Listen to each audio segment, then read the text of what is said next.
Ih, berapa? Ya, kita bahas sekarang adalah bidang-bidang apa tadi berakhirnya ketika meninggal dunia ya. Nah, sampai selesai. Bidang-bidang kehidupan manusia. Jadi tidak ada satupun bidang kehidupan manusia yang tidak berurusan dengan hukum. Semuanya berurusan sama hukum. Mulai dari dalam kandungan, kalau bapaknya meninggal dia dapat waris ya, hukum waris. Dia lahir berurusan sama hukum administrasi negara karena harus punya akte kelahiran. Mau nikah berurusan lagi sama hukum. Undang-Undang Perkawinan nomor 1 tahun 2019 ya yang terbaru. Mau kerja berurusan lagi dengan hukum ketenagakerjaan. Mau jadi pengusaha berurusan dengan hukum perlindungan konsumen. Kerja di bank berurusan dengan undang-undang perbankan. Hingga sampai meninggal pun masih berurusan sama hukum. Akta kematian. Nah, ini kan termasuk pencatatan, ya, pencatatan kematian. Maka segala bentuknya menjadi ranahnya hukum administrasi negara. Jadi semua bidang-bidang kehidupan manusia ini diatur oleh hukum, ya.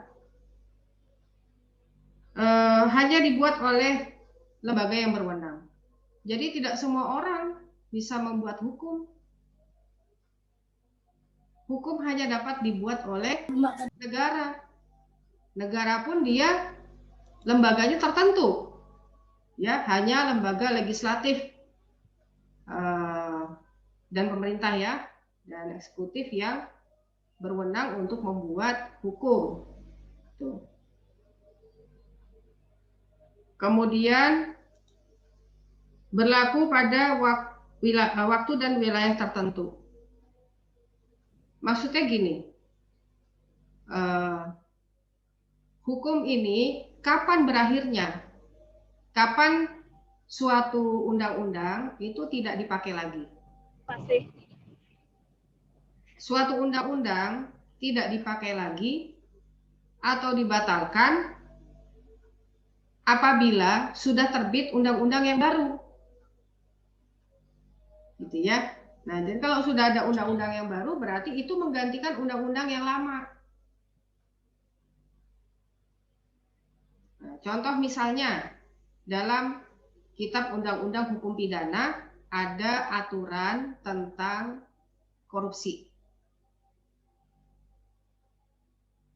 Tetapi karena pengaturan korupsi di Kitab Undang-Undang Hukum Pidana sudah tidak relevan lagi dengan perkembangan masyarakat, ancaman hukumannya juga terlalu ringan, maka dibuatlah undang-undang anti korupsi.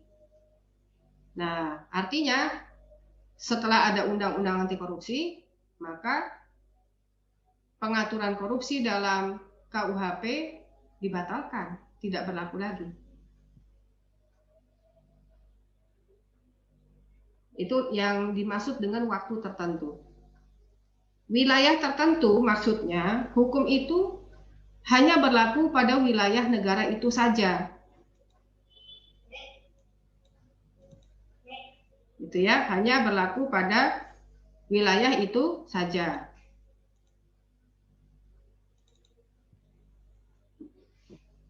Hukum yang dibuat di Indonesia, yang dibuat oleh legislatif Indonesia, ya hanya berlaku di wilayah Indonesia, tidak berlaku di luar negeri.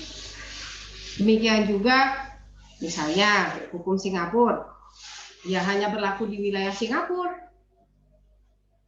tidak berlaku di Indonesia, gitu ya. Tetapi kemudian yang menjadi pertanyaan, bagaimana kalau ada orang asing, gitu ya, berbuat tindak pidana di Indonesia, kan gimana tuh ya? Nah, gitu. Sementara terhadap orang seperti kita kita ini membawa hukum Indonesia kemana-mana. Kenapa? Karena kita kewarganegaraannya Indonesia. Maka kita tunduk pada hukum Indonesia. Lalu kalau saya pergi ke luar negeri, ya saya bawa serta hukum pidana saya, hukum perdata saya ke luar negeri. Nah, jadi, terus bagaimana kalau ada warga negara Indonesia pergi ke Jepang, di Jepang kehabisan uang, ya, mencuri. Nah, ini hukum negara mana yang berlaku? Apakah hukum pidana Indonesia karena yang pelakunya orang Indonesia? Atau pakai hukum pidana Jepang karena TKP-nya, tempat kejadian perkaranya di Jepang? Nah, ini pertanyaan-pertanyaan seperti ini, gitu ya. Dan ini juga sudah diatur. Hukum memiliki sanksi yang tegas. Ya, hukum harus punya sanksi yang tegas karena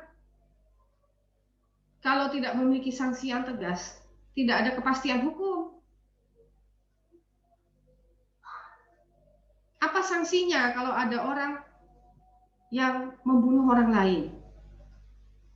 Gitu ya. Kalau nggak ada sanksinya, tidak ada kepastian hukum. Baik bagi korban maupun bagi pelaku. Ya, keluarga korban maupun bagi pelaku. Maka hukum memang harus memiliki sanksi yang tegas. Tidak ada sanksi yang tegas sama saja seperti harimau tanpa taring. Tidak ada penghukuman. Tidak ada penghukuman berarti tidak jera. Gitu ya, nanti akan diulang lagi kejahatannya. Nah, itu adalah pengertian hukum. Sekarang kita ke pengertian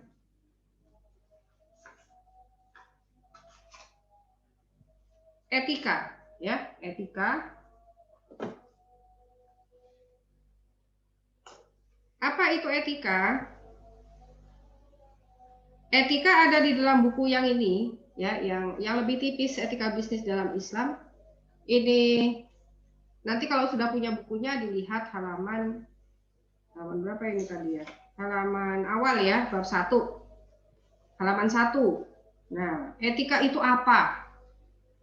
Konsep etika. Konsep etika ini sudah ada sejak Nabi pertama ada. Nabi Adam alaihi salam. Ya, ini tertuang dalam Al-Baqarah ayat 35. Konsep etika dalam Islam. Nah, nanti bisa ditalaah ya dalam Al-Qur'an. Apa itu yang dimaksud dengan etika? Etika berasal dari asal kata etos. Etos ini bahasa Yunani. Artinya kebiasaan atau karakter. Kebiasaan, custom, ya, atau karakter.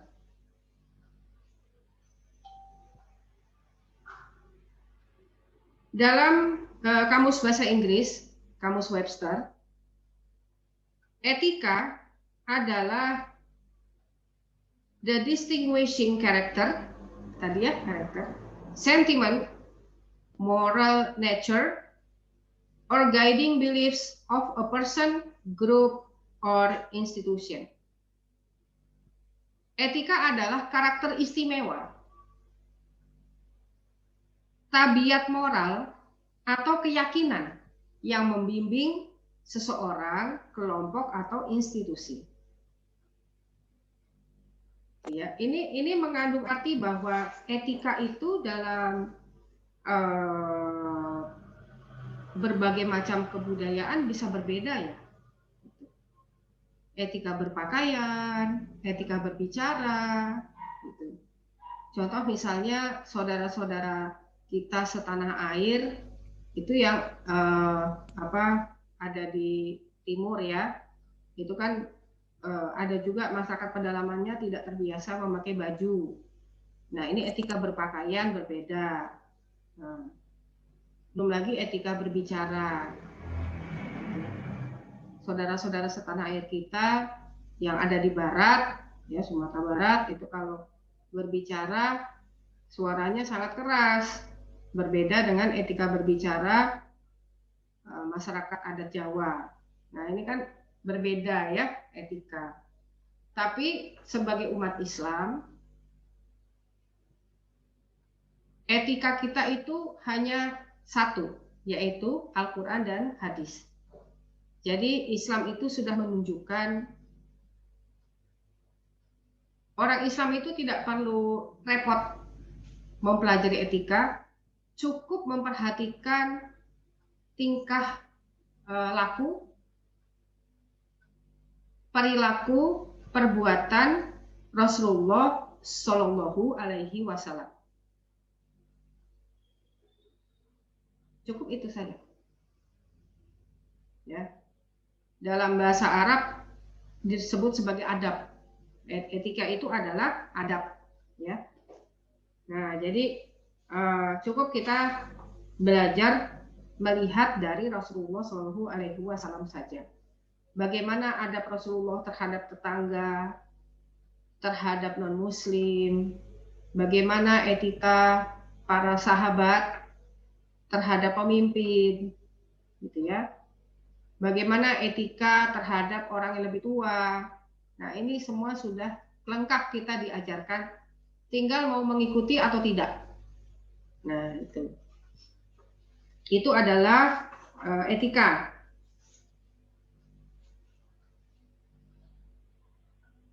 Kata etika ini dalam Al-Quran juga disebut sebagai al-khuluq. Juga ada bahasa-bahasa yang lain etika. Contohnya khair, bir, qist, adil, hak, ma'ruf, dan takwa. Jadi ada berbagai macam terminologi ya dalam etika menurut hukum Islam. Sekarang kita lihat yang bisnis. Bisnis itu apa? Nah, ini bisnis juga pengertiannya banyak sekali nih. Ya. Kita bikin definisi sendiri yang kita rangkum dari berbagai pengertian bisnis menurut pakar hukum bisnis. Ya, baik di Indonesia maupun di luar. Nah, bisnis itu apa? Hukum bisnis itu apa? Hukum bisnis atau business law adalah peraturan yang dibuat untuk mengatur usaha yang dijalankan melalui suatu perjanjian, baik tertulis maupun tidak tertulis, sehingga menimbulkan hak dan kewajiban yang harus ditaati oleh kedua belah pihak. Nah, itu adalah bisnis. Jadi yang kita pelajari itu ada 3, hukum, etika, bisnis. Ketiganya tidak bisa dipisahkan satu sama lain. Nah, jadi minggu depan kita akan mempelajari hak dan kewajiban apa yang timbul dari sebuah perjanjian, di mana perjanjian tersebut berisi tentang kegiatan-kegiatan usaha. Gitu ya, itu akan kita pelajari minggu depan. Sampai di sini ada pertanyaan, silakan. Saya udah dengar azan tadi tuh, asar. Ya, silakan pertanyaan satu aja, karena kita belum sholat asar. Ada yang mau bertanya?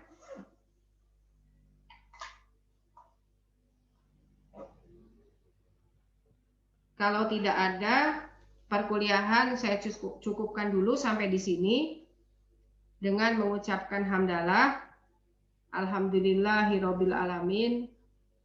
Sampai ketemu lagi hari Ahad ya berarti ya, hari Ahad yang akan datang, insya Allah ya, karena ini lagi ada kegiatan KKN juga. Nasrun minallah wa fasun qarib wa basiril mu'minin. Fastabiqul khairat. Wassalamualaikum warahmatullahi wabarakatuh. Waalaikumsalam warahmatullahi wabarakatuh.